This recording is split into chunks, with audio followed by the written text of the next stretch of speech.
Dawn Chorus will be the main subject of Marcus's talk tonight, and we're able to show it courtesy of the Arts Council of England because it's now part of the permanent collection of the Arts Council of England. The work was commissioned and produced by Picture This Bristol and the Baltic, and it received funding from the Waltham Trust. I don't think Marcus actually needs a lot of introduction. Now he's become a prominent art world figure, and is very well known for his compelling shamanistic performances in film. I think a lot of his work leads us to contemplate aspects of our own kind of humanness through the imagined realities of other species.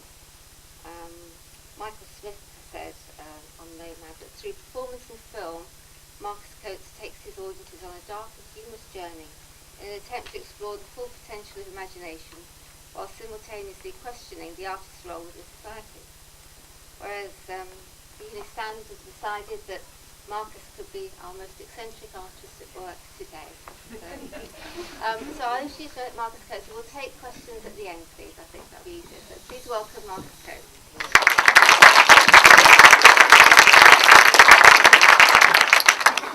Thank you very much, Eve.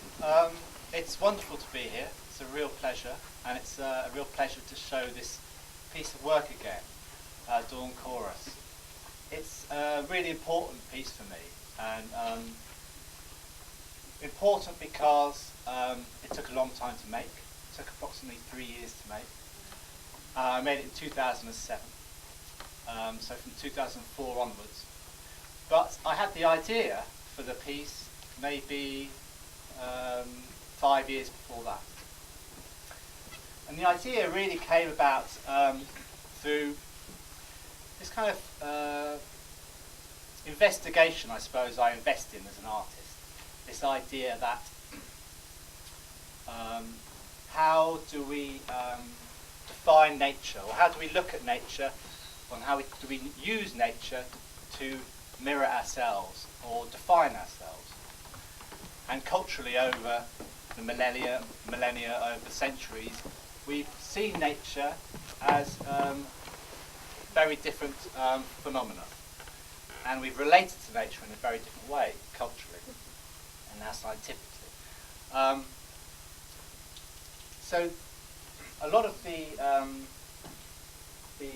impetus, I think, for me to investigate this is quite a personal position, really.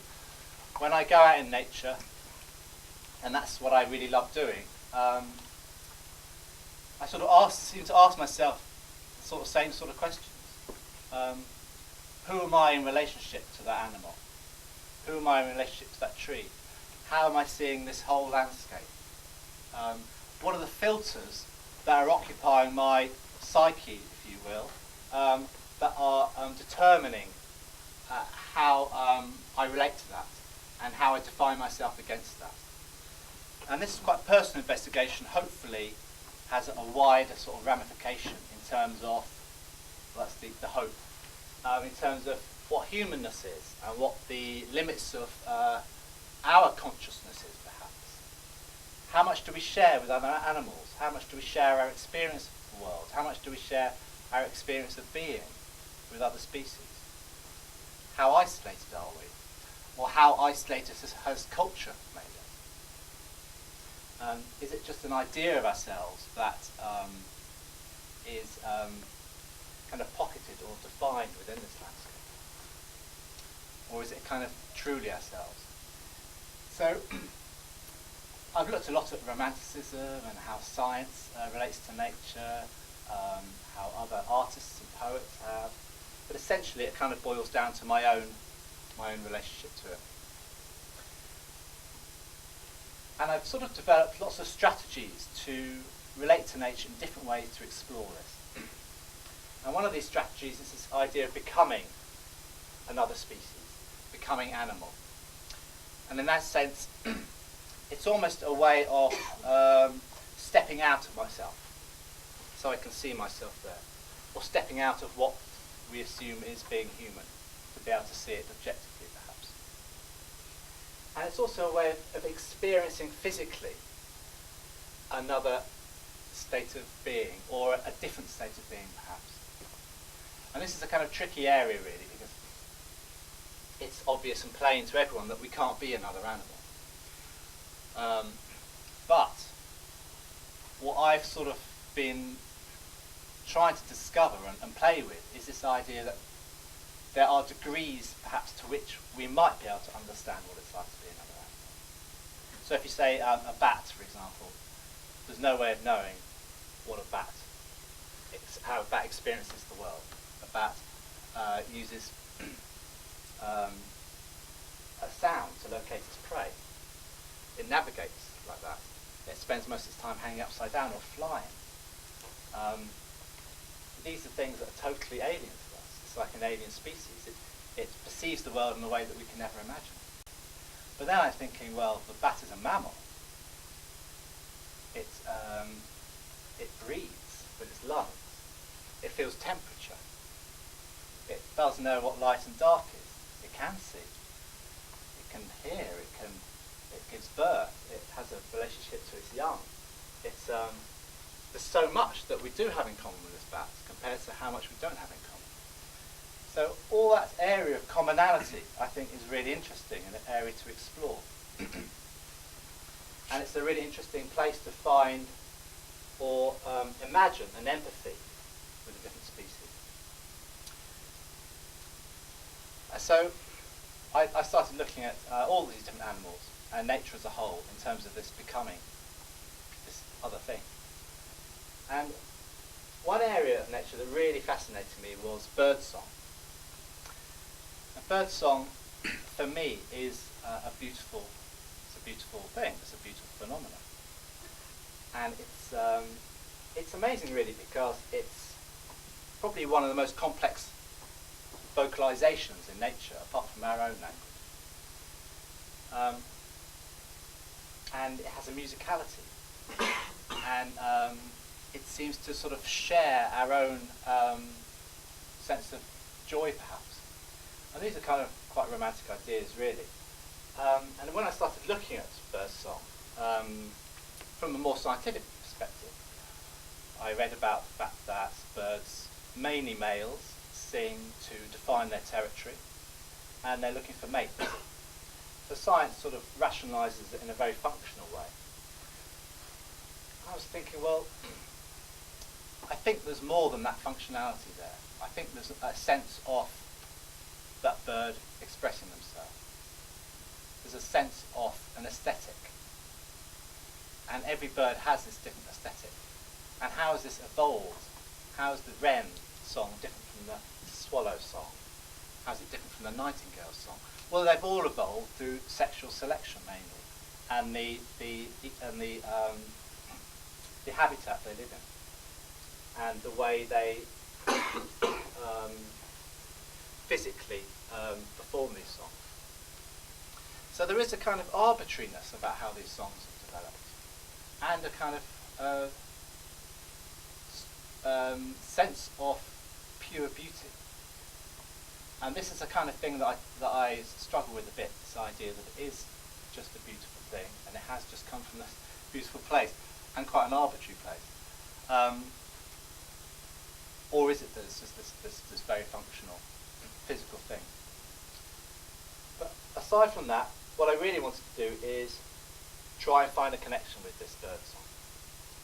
Try and find a way, perhaps, of inhabiting this voice, this other voice. And through that, maybe discovering a bit about what it is like to be a bird. So I started to look at bird songs a lot, and I started to hang out with wildlife sound recordists. And I started playing these bird songs and recording them and playing them over and over. And then I started to shift them digitally. And what I did was I started to speed them up. When you speed up a bird sound, it sort of goes higher and shorter. So it goes, or if you slow it down, it goes, ooh. And I started slowing down these bird songs. And so this blackbird, for example, which was like a whistle to us, which was like something very crude like that.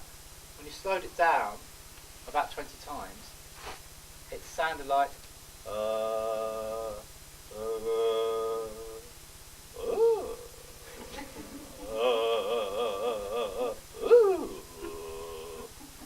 God, this is quite like a human voice, slowed down. Like the same pitch. The breaths were quite similar. And I started to sort of sing along with his bird songs, his slowed down bird songs. And then I started recording my own voice doing that. And I sped my own voice up, back to the original speed of the bird. And my own voice sped up. Sounded exactly like the bird song. It was like a moment of magic. And it's quite kind of hard to understand. And I'll play you an example of this now. So this is a yellowhammer song. Small field bird, like a sparrow, I suppose, but characterised by its song, a little bit of bread and no cheese. That's how you remember the yellowhammer song. So this is just an audio recording of this song.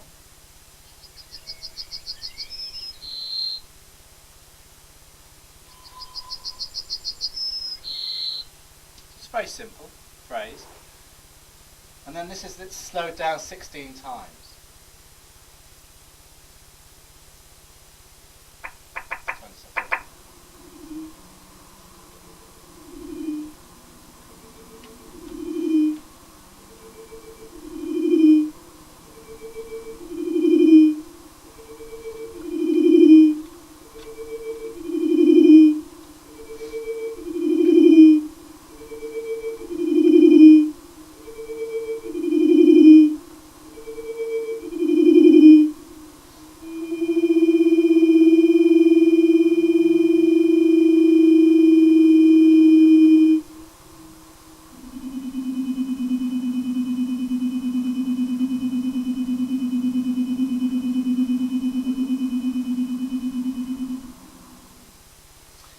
What was remarkable about that to me, slowing it down, was where we normally hear one note, like something, it sounds a bit rough. When you slow it down, there's 30 notes there. It's like you slow it down and there's this whole hidden music there, all these different notes, all these syncopations, articulations, and rhythms start appearing. So what I did, I basically tried to copy that song. And then, so what you're going to hear now is me copying that, well actually it's Alfie, my friend, copying that song. I had to try out on other people too. Alfie copying that song, and then I speeded up his song 16 times. And then you'll hear his song speeded up 16 times. So this is just Alfie's voice now.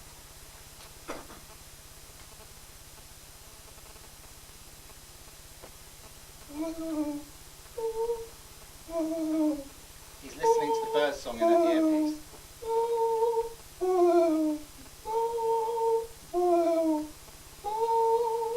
Just trying to copy it.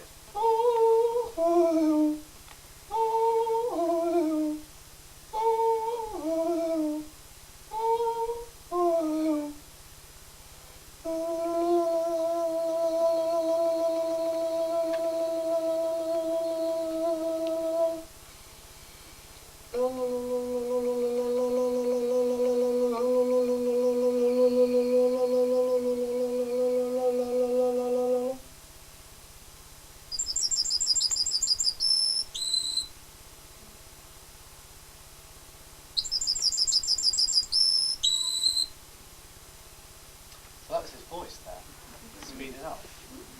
And it was like this. Here we go again. Can't shut him up. But yes, it was like a moment of magic for me, hearing that.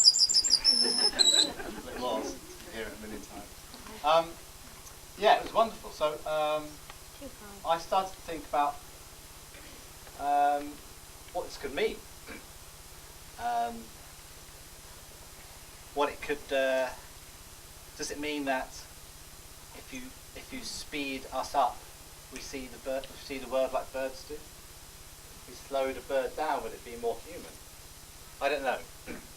But I thought, wouldn't it be amazing if I could use this technique to recreate something as amazing as the dawn chorus in the morning at springtime?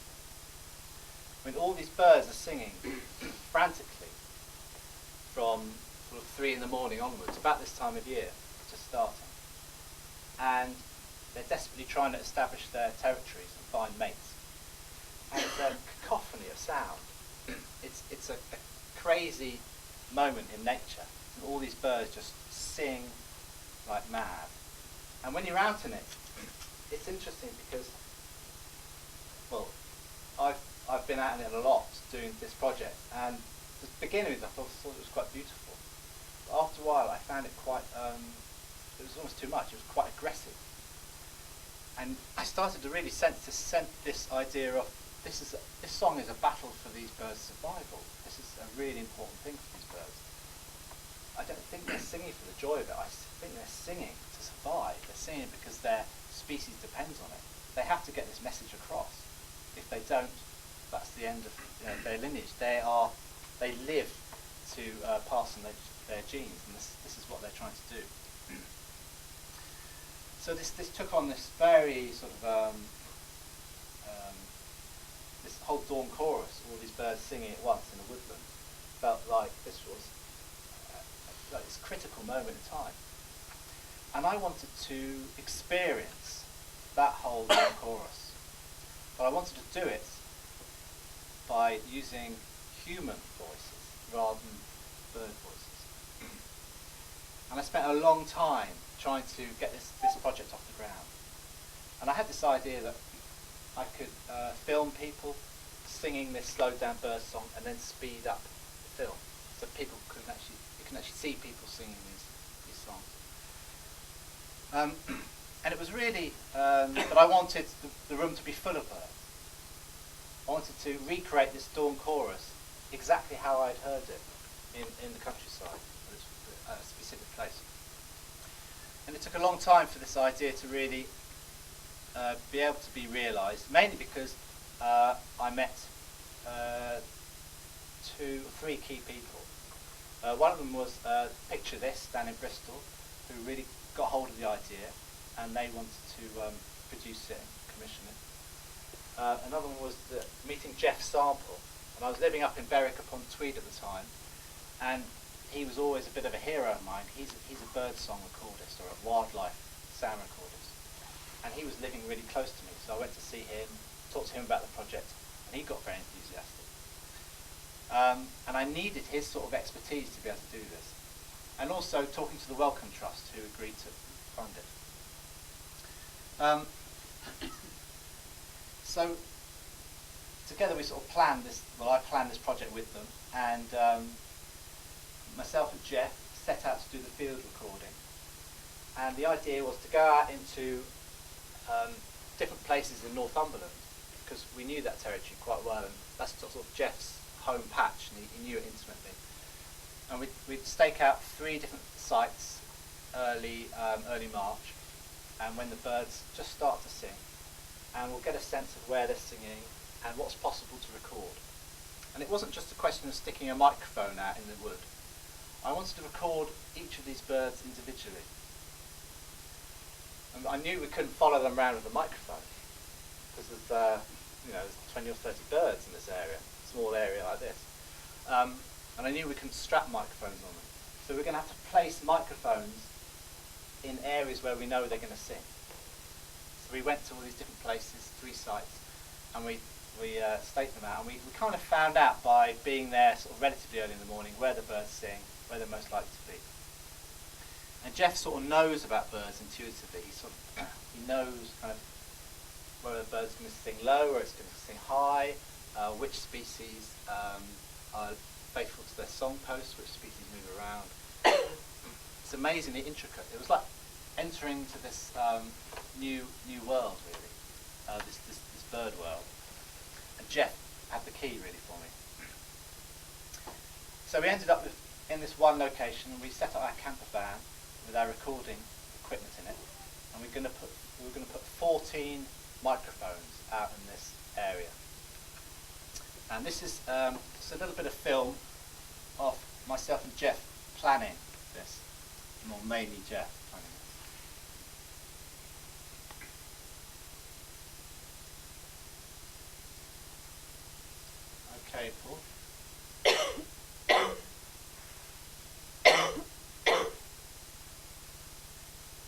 Okay, Paul?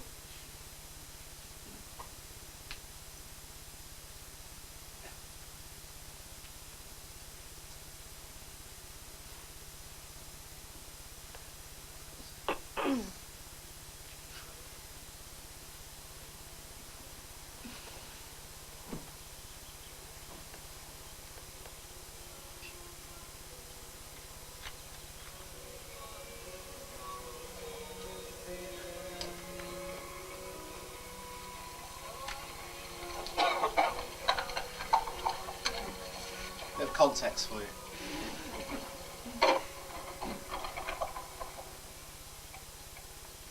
This is Jeff.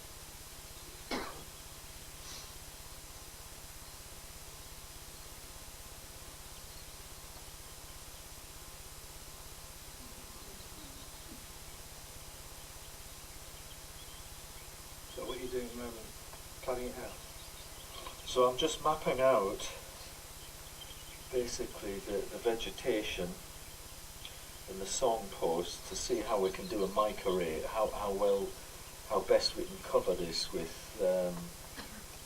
14 microphone spots there, and try and get some separation, try and get the individuals there. So I suppose we're looking, this is where this is our recording base here. We're looking to put in a mic up here, one in there, possibly one up here. There was a lesser white throat up here last night. There's a robin sings from around there. We'll get one in for the willow warbler. We'll take one round. That's a hot spot. That's where the garden warbler, song thrush, singing from. There's linnet is tending to sing from round about here in different places, as is a yellowhammer. We'll probably try and put one in down at this course. I expect it's another linnet spot really. There's another garden warbler. This territory is off the map, but it comes up here sometimes, and that they sort of sing opposite each other. Willow warbler coming in on this corner, so we'll have a mic certainly there. Whether we'll try and get one further down the road or not, we'll have to wait and see. And I guess we need to then add up, just to assess what we're going to have out of the community from that array of microphones.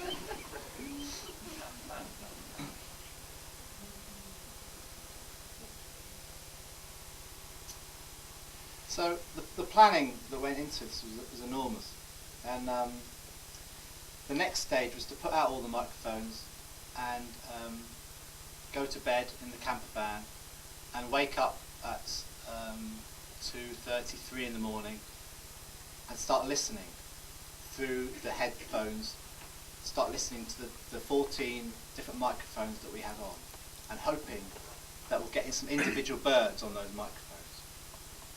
Now what was interesting here for me was that obviously at 3 in the morning it's pitch black outside. So I'm listening to these birds. I know, okay, that's a blackbird, that's a robin, yeah, that might be a wren, yeah, maybe there's a pheasant there. So I can pick out a few of these birds. But in a way that wasn't the important thing we had to do. Jeff had to not only know what species are on each microphone, but pick up different members of the same species song. So, for example, one morning we had 3 blackbirds, and they were all on different microphones, and then they all moved to different other microphones.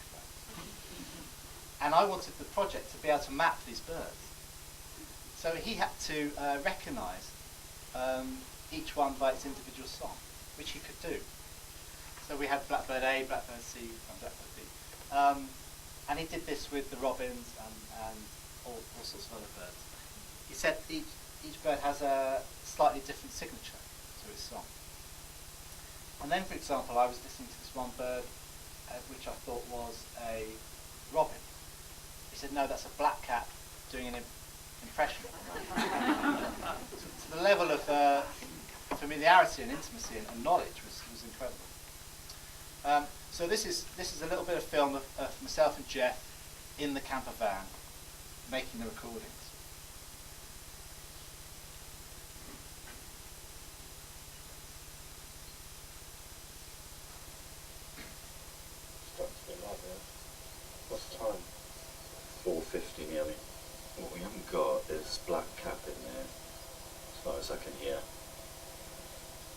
bullfinch, greenfinch, any of those.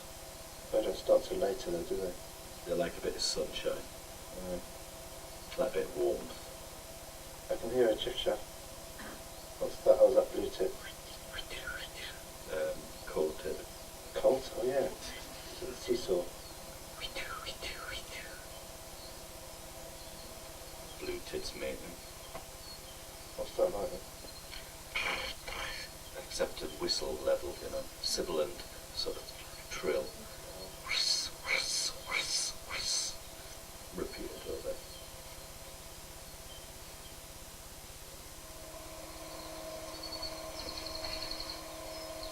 20 to 6 now.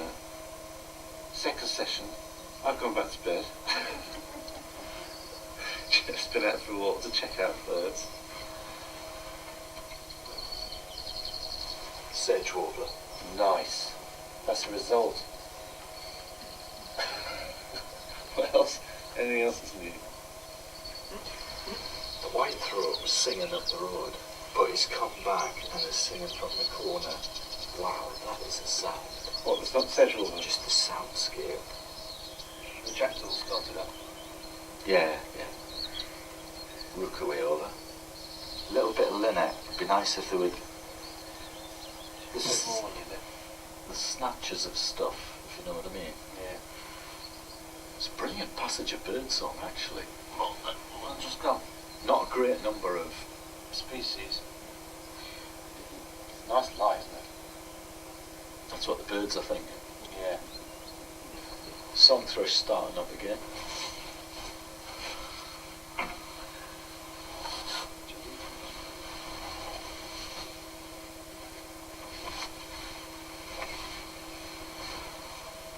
Oh, sedge warbler. Just a little chitter.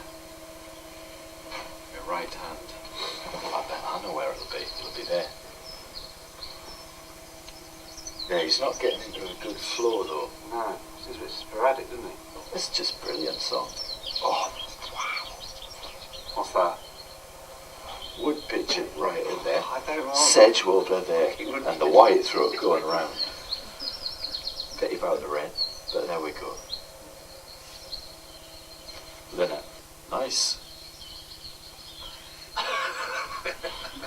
High dancing light. Yeah, oh, that's good. Nice. That's a little lapel mic just here. Don't move. It's a beautiful session of birdsong though. Really musical, you know, the mix of species and just interweaving different species and songs. I can't, Cock-a-doodle-doo? no, I can't, I can't tell them all apart. It just sounds like one big sound. It's great, isn't it? They just all blend into each other. Yeah.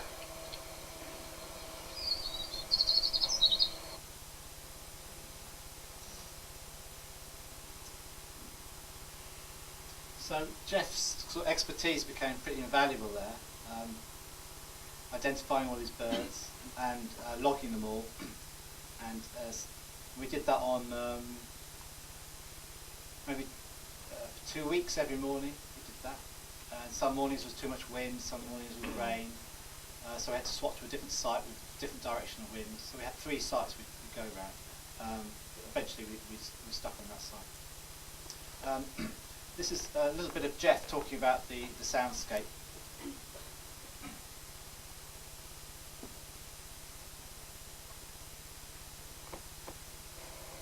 We need to really mic the birds up, don't we? With a little lapel mic on their breasts. I like it like this. I find it More of a there's an challenge. interest, but also there's an interesting sort of dynamic occurs as birds move on to different mics, and Yeah. you know, we've mapped a sound space, really, haven't we? Yeah. That, we've staked out a sound space, and the birds are moving within it, Yeah. and you get that reflected in the sounds constantly varying in the picture, in the spatial picture.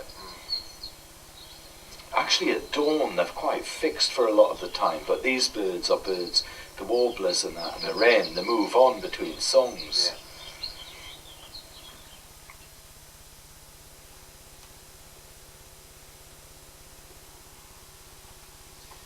So we gathered all these recordings of one specific morning, and I know we had 500 hours of birdsong, and it was a nightmare to pare down, but we pared it down to this one morning. And then we took all these recordings back to Jeff's studio, and we started slowing them all down so that we could play them to people to sing. And this is Jeff talking about one of the songs that we slowed down.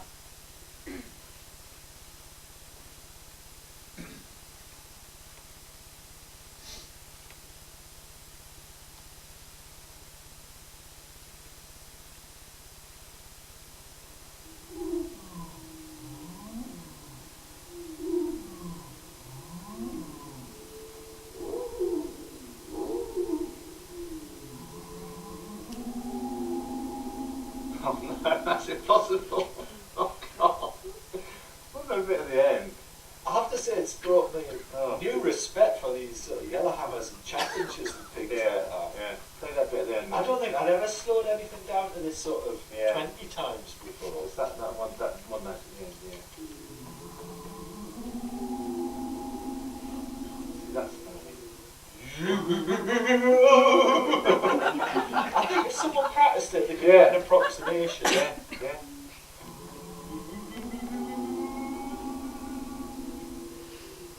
Yeah. It's that's the texture of the note, isn't it? Yeah.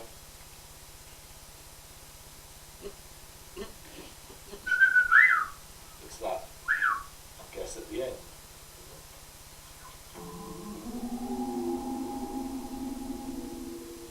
And then time. Yeah.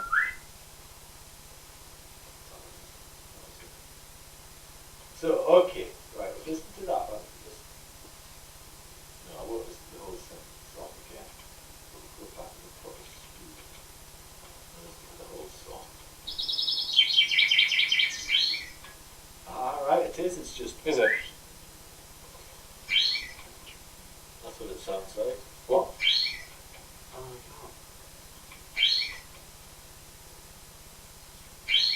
So that's a slider. yeah. Yeah. That's it.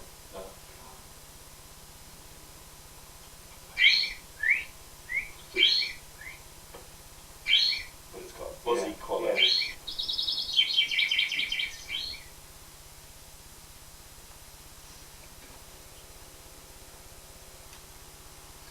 So the next stage was to take all these recordings of all these different birds that we had, and I had to find people who were going to sing these songs.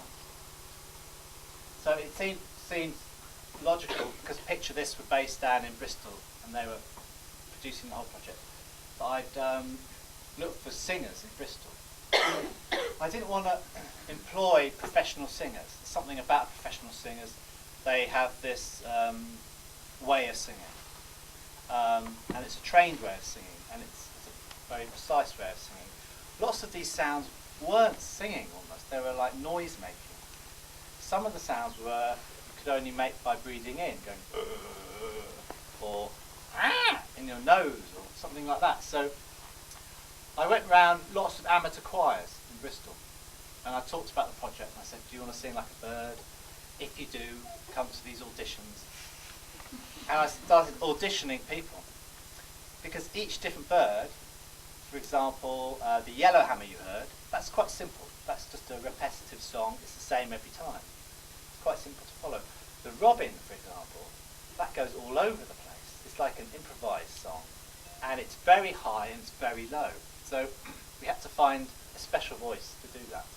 Other songs like Chiff Chaff, that's just two notes. Chiff Chaff, Chiff Chaff, Chiff Chaff. The Dunnock and the Blackcap, they need a bit of, especially the Blackcap, bit of endurance. That song just goes on and on and on and on and on and on. So the idea was to get about 5 minutes of song out of each person. But 5 minutes you had to sing for nearly 2 hours. So it was a tall order and a big thing to ask people to do. But people were really willing to do it. And the other thing, I didn't want to just record them in the studio. I wanted people to sing in their own habitat. I wanted this dawn chorus to be not just a cross-section of British birds, or a moment in time, British nature, but a portrait of British society in a way. I wanted to look into people's lives and see people in their own habitats with no reference to the outside world at all. So I asked people, where do you sit, where do you think, where do you do non-functional things, what's your office like, what's your place? So people came up with all sorts of different places, and we went to film them in these places. One guy who's a writer, he's called David Rothenberg, he was making a program called Why Birds Sing, and the producer kept phoning me saying, look, we want to include this project, we heard about this project, we want to include it in our program. I said, well, if David comes and he's one of the birds, then we can do something. So he agreed to be one of the birds, and he was staying in this hotel in Bristol. So I thought, I will do something in his hotel room. So this is a short film just about him singing a slowed down song and what that was like, and a little bit of discussion about that experience afterwards.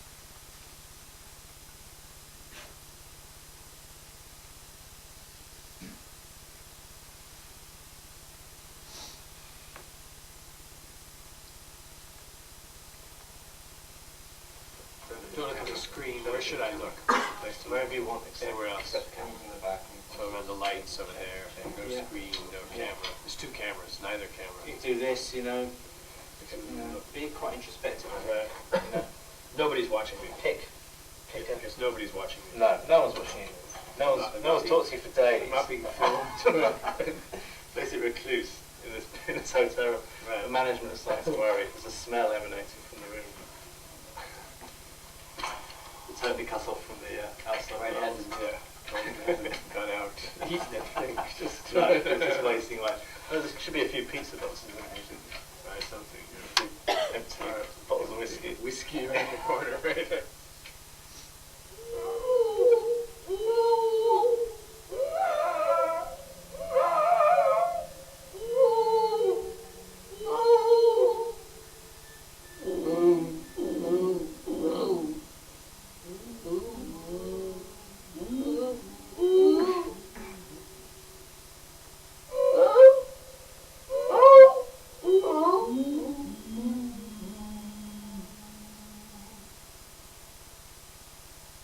There are moments I find myself, and I'm sure most people do. It's usually in the shower or maybe just sitting on my own, like maybe you are now on the edge of your bed in a hotel room, and you hum to yourself, or you find yourself singing a song, and it just comes in and it just comes out. It's almost like a reflex, almost. Yeah. And that quite interests me, and that feels like it's there's no function there. There's no point to that song. It is just the fact that you are breathing and you are, I don't know, there's something very innate about that, the need to sing or the need to make some kind of some melody maybe. So certain species of birds do the same things. Like the blue jay in the United States, they've been known to sing when they're asleep, along with their dreams. They make any number of odd little mumbling sounds, and I think many bird species have been noticed singing at times when they're not necessarily supposed to, when no one else is listening, when they've already mated, when territories are defended. This singing is going on much more than the functions that are supposed to be established by them. If one could get inside the consciousness of a bird, as the bird is singing, it's singing, it's just singing. That's what comes first for the bird. They're not thinking, oh, I've got to attract a mate now, or oh, here, I've got to fight. The singing, I think, comes first from the point of view of the bird. And I don't think it's an impossible question to figure out what it's like inside the mind of a bird. We've been told by philosophers, we'll never know what it's like to be a bat or a bird or anything else, but from this experience of singing, I think I'm beginning to get a sense of what it might be like to be a song thrush.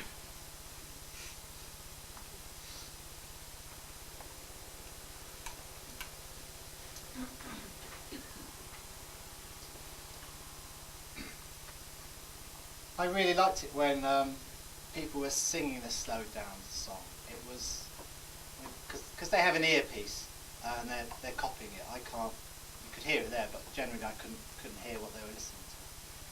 And it almost sounded like they were singing some sort of weird music, or making this strange music, almost like very strange jazz or something. It felt very like contemporary music. The melodies and harmonies were quite strange, and the sounds and the lengths were quite odd. And the breaths they took had to be the same as the bird. The birds leave little gaps, especially something like the robin sings a lot.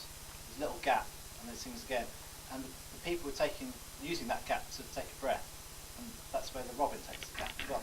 So there's the sense of this scaling this bird up to the human scale, scaling our lungs, scaling the bird's lungs to our physiognomy. So there's a sense of connection with this physiognomic or physiological scale. But this sound that they were making, it sounded like a language in itself. And it really got me thinking about, where does our language come from? Where does our music come from? And maybe this idea that birdsong was around before us. Birds are dinosaurs. Their song has kind of always been there for us, and they've always shared this sort of approximation with us. Have we sort of absorbed this music into our bodies, into our minds, and it come out in a similar way? I mean, the phrasings the birds use, the way they go up sometimes at the end of a phrase, almost to ask a question. There's so many similarities in what the bird song does and how we phrase our own music and language. I'm sure there must be a connection there. So the next stage of the project was really to film all the people, and I filmed about 19 people, and then assemble the exhibition. And I haven't got a list of the birds with me, but they include all the sort of birds we know, like blackbird, robin, wren, dunnock, blackcap, pheasant, yellowhammer, chaffinch. I think there's a few more. And when you go into the exhibition, you'll see all these birds, but they're not all singing at once. All these people, let's call them birds, but they're people, and they're not singing at once. They're singing their part in that morning's song, and they're all synchronised, so that as you hear it, that's exactly the same as how we heard it on that morning. So it's timed exactly. And you'll see one woman singing in bed, and she's a bluetit. And then later on, you'll see her in a school singing. I think, well, why am I seeing the same person? That's because at that time in the morning, she moved and she sung over here. So, and then she moved again and sung somewhere else. So you'll see sometimes the same people singing in different locations, and that's because they're the same bird moving around. So I'll play you quickly some of the screens from the exhibition, and then we can have some questions.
I always think I should have captions to tell you which birds they are.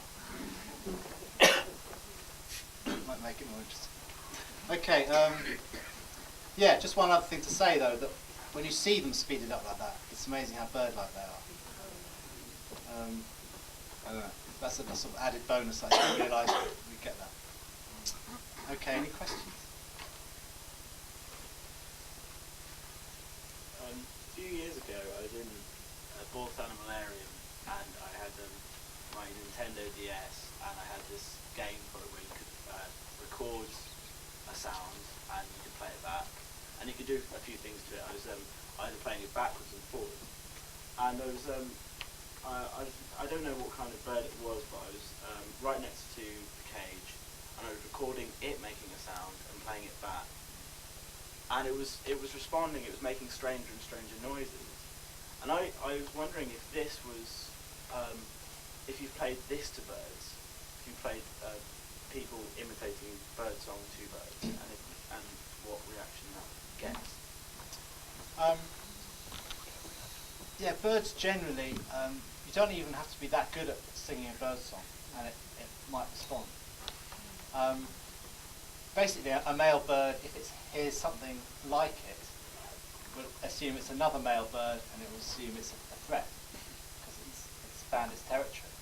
If you play a robin song through a speaker, another robin will just attack the speaker, will just try and peck it, quite violently. And sometimes you can go out and you can almost make an approximation with your voice, and it will respond. But in that case, it was probably incredibly threatening for that bird. I feel bad. I feel really bad.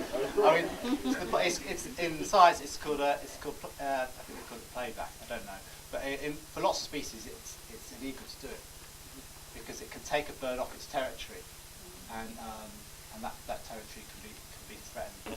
So yeah, they'll respond to car alarms and the old no-dens they used to respond to. I mean, things like starlings will pick up on any sound. Lots of birds soak up this audio atmosphere, so they don't just listen to their own species, they listen to other species, and we include that. We're included in that. So if they hear a car alarm, they'll think, that's something else I can add to my repertoire. But these are the birds that kind of improvise massively, like starlings. A blackbird wouldn't do that, but a starling would. It kind of, it shows its mate, it's worthy of mating with that bird, because I have this incredibly varied song. And I can think of anything around me and sing it. And not just sounds, I can also imitate, I'm speaking as if I'm a starling now, I can also imitate the space of a sound. I remember I was with Jeff and we were in this woodland and I heard this curlew, which is a wader bird, you see by the sea, and thought, well, we're miles from the sea, but it sounds a really long way away. He said, no, it was that starling in the tree, but it's imitating the curlew it can hear miles away. So it's putting a distance on it, which is just amazing.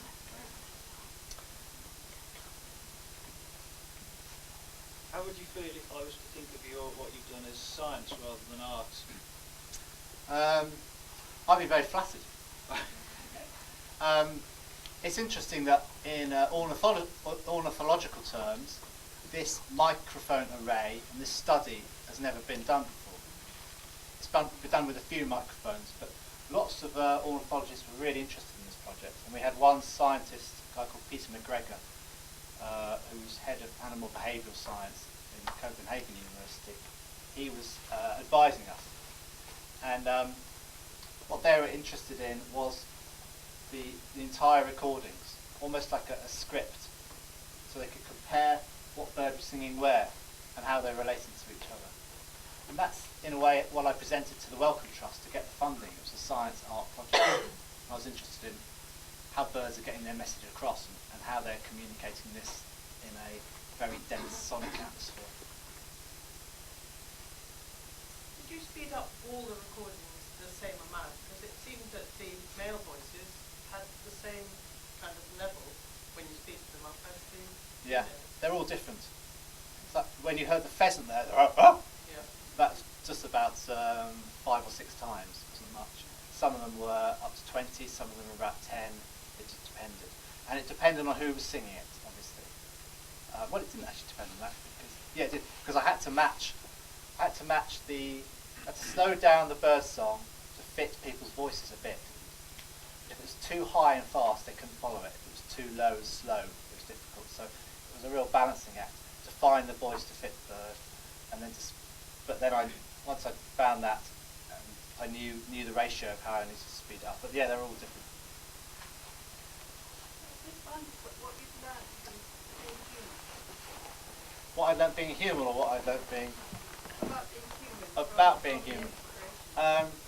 I think watching that, well, the whole experience of being in this bird world was amazing, and entering this whole sort of other language and finding out about these different species was amazing. But watching that and seeing the results, it really made me think that there is this sort of connection we don't really see? We're obviously connected to every animal in terms of our very distant genetics, but this sort of unveiled this other sort of connection, this idea of just making sound and breathing, and that representing some sense of being, and connecting on that level, I think was really exciting. It just showed you that the human voice and the bird voice isn't that dissimilar, really. Birds are outside, the human beings are inside. Is that significant? Well, yeah, I didn't want to show any sense of the outside world. And I think partly because filmically you can't control that. So it could be crazy out there when you speed it up. But more importantly, it was a sense that I think I'm presenting something that is a bird song, dawn chorus. It's this communal activity. There's a community of birds. It's a cultural activity. Birds are learning these songs and developing these things from each other, constantly changing. And then I wanted to show humans how maybe our lives are a bit cut off and a bit separate, and maybe just make that little comparison. I mean, I don't think I'm really trying to say anything overt there. I'm not saying we're living the wrong life or something, but I'm just saying we are vocal, we are gregarious, we are communal, we sing. But so much of our lives are separate from each other. You must have recorded the same species on, but different birds on several occasions. When you slow those down, is there any discernible difference between those two bird songs?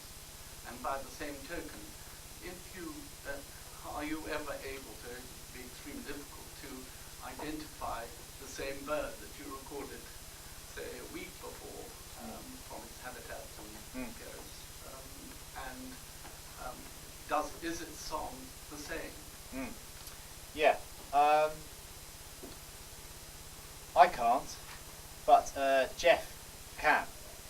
And I don't know why. He has this very musical brain, and that's his background. A nice example of this was he's got this blackbird in his back garden. He records it quite a lot.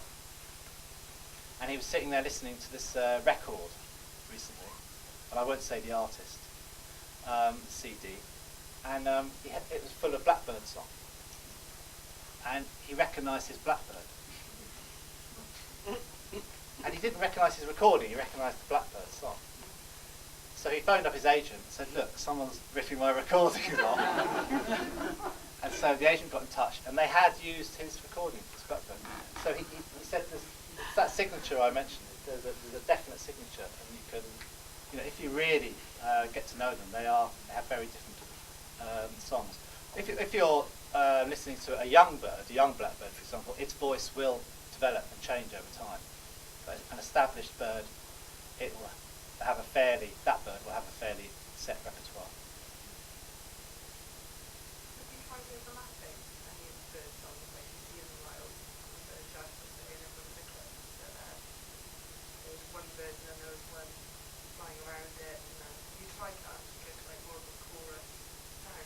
Well, when you go in the room, have you been in there yet? Yeah, Oh, right. they were all playing at the same time. They're all playing at the same time. If you collaborated it, obviously you wouldn't be able to see the visual parts of it, but just Are you talking about having two singers at once? yeah. Yeah. No, I'd love to do that actually. I think that came up actually a little bit because some birds, they have a different windpipe from us. They have something called a syrinx rather than a larynx, and they have two windpipes, so they can actually sing two notes at the same time. And that's sometimes why birdsong is so complex and beautiful to us, because they're actually singing chords a lot of the time. And it's why some of these songs sound a bit thin, because the bird's singing two notes. So I'd love to set up this two people singing the same song. That would be lovely. Or even duetting with each other, because lots of birds duet between each other.